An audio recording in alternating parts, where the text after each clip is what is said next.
Once you have connected your wallet and can see that you've been KYC verified, you'll be able to verify the various transactions that you've done across our dashboard. This will show starter, lock drop, staking, swap, and liquidity. And as you do transactions in the various different products, they will appear for your reference and for your review.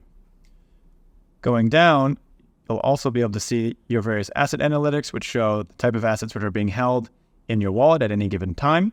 In this case, some SOMA tokenized equities and some USDC. And at the bottom right-hand corner, you can see this little chatbot, which when you click on it, you can interact with our chatbot and reach out for any customer support needs that you may have.